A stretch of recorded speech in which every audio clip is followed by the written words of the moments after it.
In this video, we'll go over an example of how to do a regression in Wekinator. So the first thing is, remember back to the video we did last time and the assignment you did.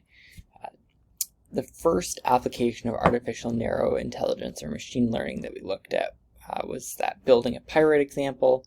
These are all these things we call classifiers. So that's putting things into categories. So you made your own classifier, taking your input and putting it into some category based on the features of the input, like our pirate detector.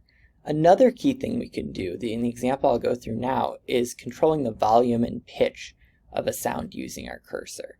And that, if you think about like a volume knob in your car or something like that, or on like a stereo system or something like that, that volume knob is a continuous knob that you can turn. And it doesn't just make sense to call the volume 1 or 2 or 3. We could actually control the volume much more precisely than that. We could go 1, 1.1, 8.4, 2, 3. And that's, when we are doing something like that, we would call this, instead of a classifier analysis, this is a regression. Just that we're getting a continuous number out in the end is the key distinction. So on our volume knobs here on the screen, this could be a continuous number between 1 or 0 and 10. There are a lot of applications of this. So if you think about, there are tons of sort of prediction applications of machine learning and AI. So you might want to predict how many points a different team would score. You might want to predict the amount you should sell each airline ticket for to maximize your profits. If you're Netflix, you want to know how many new subscribers will we get if we buy a new TV show, because that'll determine how much we should be willing to pay for it. Lots of examples. Example we'll look at a little bit later in the class here is if you think about this sort of webcam tracking, we can look at the positions of, say your eyes and ears and shoulders and things like that. And those positions are sort of continuous numbers in the frame. We want to know exactly where that is in space, so we can do something with that. So that's another example.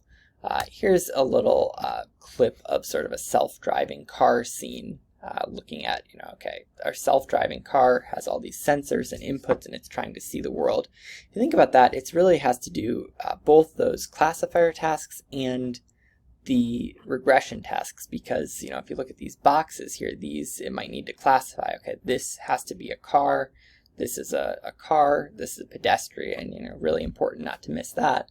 But it also needs to do some regression to figure out, okay, how far away is this car, how far away is this person, using some combination of the camera and the other sensors that it has. It has to determine both sort of categories and also distances, speeds, numerical quantities as well. Okay, so the example that I'm going to use looks at, again, it's that same process called supervised learning. An input I've got is this sort of mountain picture, and the output is this processing sound to continuous. It's the same system we used before. We're going to go through, record our examples, train, and run. So let's see how that works. Our input here is this processing code right here. Mountain to inputs. I'll run that input. This is a nice little picture of a mountain. Mountain, I've got a plane, an interesting little cartoon here. So that's going to be my input. It's 2 inputs, so I'll go into Wekinator and set up 2 inputs. Now my outputs here, I'm going to get that set up now too here as well, just so we can see that. So here's my output. It's going to play this sound that will control the pitch and the volume of.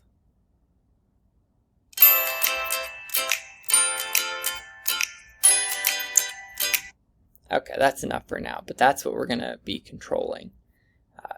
Okay, so I'll go into Wekinator here and set this up. 2 inputs. Again, it's 2 outputs, the pitch and the volume, and it's continuous, so that's good. So we can set our project up. And now I've got, again, I got to get my windows sort of in order here. So I've got my input window here. I'm just going to minimize things. So I've just got my inputs, and I've got And I'll bring those outputs back here, but I'll turn the volume on it off so that I'm only hearing it when I really want to. Okay, so here it is. I'm putting I'm controlling the outputs and the inputs here together. So you can see this is the volume knob. The second knob is that sort of pitch knob. That gives all the lows to just this very, very high pitch noise when I turn that up. So I'll turn that, my volume down again. But that's sort of what I want to do. So I played around with this a little bit. So what I want to do is when I'm up here in the clouds here, to me what I want is just a real high pitch noise, but pretty loud. So that's what I'm interested in. Sort of a loud, but only the high notes, because I'm sort of up in the clouds there. So I'll start recording, and this is what I want. Anywhere up in here, I want that sort of sound. Then down here, I want a little bit lower volume, but I want all the lows in there. Down here, let's say on the land, I want a sort of medium volume with mostly pretty lows getting in here. So I'll start, so this is the sort of noise I'll get down here. And then I'll start training there. So this is the sort of noise I want down here in the plains. Stop recording. And now the last thing I want is on the water here, I want to let all the lows in, and I'll crank the volume up a little bit as well. So it'll be a little bit louder, and all the lows will come in anywhere down here in the water. Okay, so we'll see how that sounds. I'll click train, and then we'll sort of see how that goes, and click run.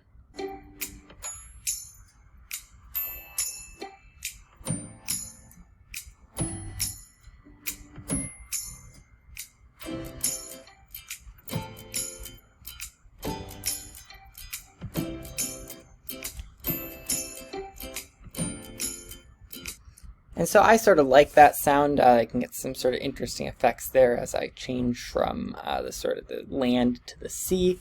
But again, you could do all sorts of different things with this sort of example. So that's our regression example.